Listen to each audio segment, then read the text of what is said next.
So, yun po yung bahay namin. Yan, na inupahan. At ito po ang paligid ng bahay namin. Yan. So, dito po sinesegregate po ang mga basura. Yan. Pag di po sumunod, may penalty. So, ito po ang unang door. Yan, pagpasok ng bahay. So, yan, ito yung unang pinto. Yan. Yan yung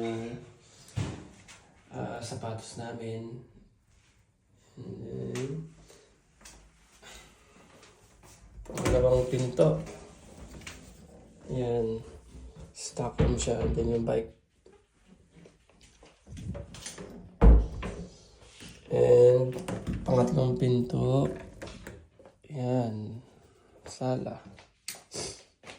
Yan. So, yun yung sala namin. May pegging chimney lang. Yan.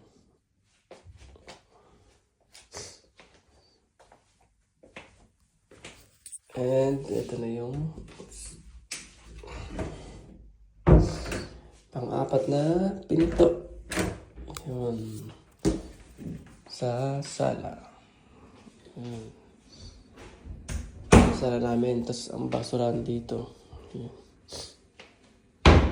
Yun. Nag-bake pala si Mrs. ng tinapay.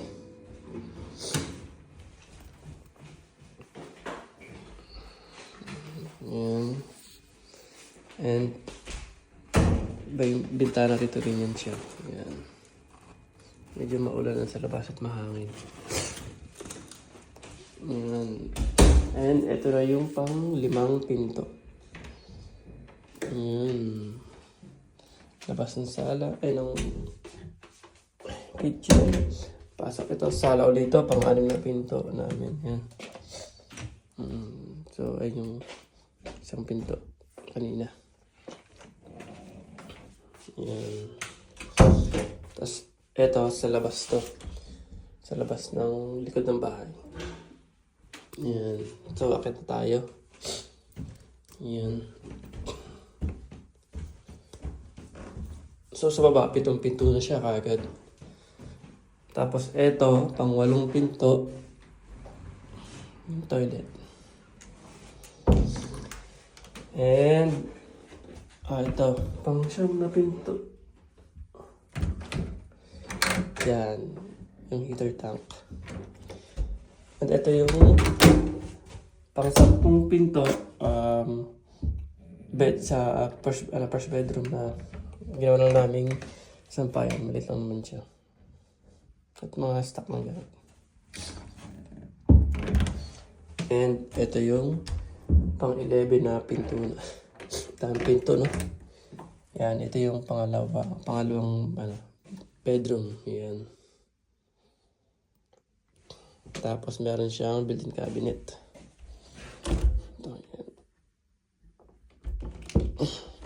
So, ganito yung style niya rin sa labas. Yan. Yan. So, dito na tayo sa pang 12 na pinto. Ito naman ang bathroom.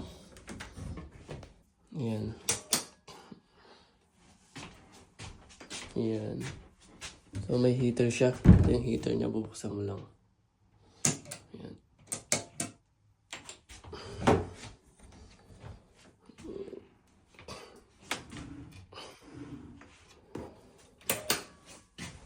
So, medyo konti lang gamit at di magamit si Macy's. So, ito yung pang 13 na pinto. Ito yung master bedroom. Okay. Yan. Yan. Yung laptop ko iniram. At gagamitin sa Bible study. Yan. Alam nyo ba dito guys, pag mag-rent kayo ng house, hindi katulad sa atin na magbabayad ka lang ng advance tsaka deposit. 1 month advance, 1 month deposit. Pwede ka nang mag-move in or lumipat. Dito sa Northern Ireland or sa United Kingdom, hindi siya ganun kadali. Kumbaga, pag may nakita kang bahay, meron niyang schedule for viewing, tapos ilang kayo mag-view niyan.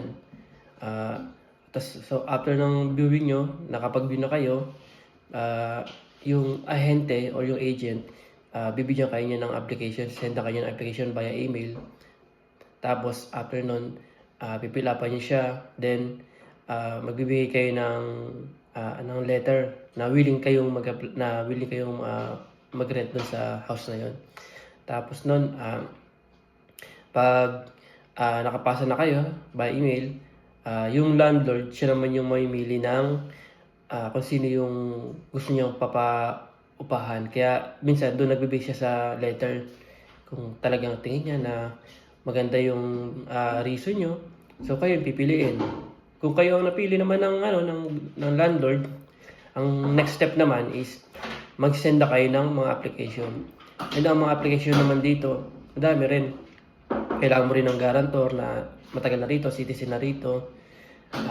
And yung pati mga bank statement, yan, kasama yan. Pati yung residence, mo rito, residence, parang ID mo, kailangan nyo rito kung titignan nila kung ilang taon ka na rin nakatira dito, ganyan.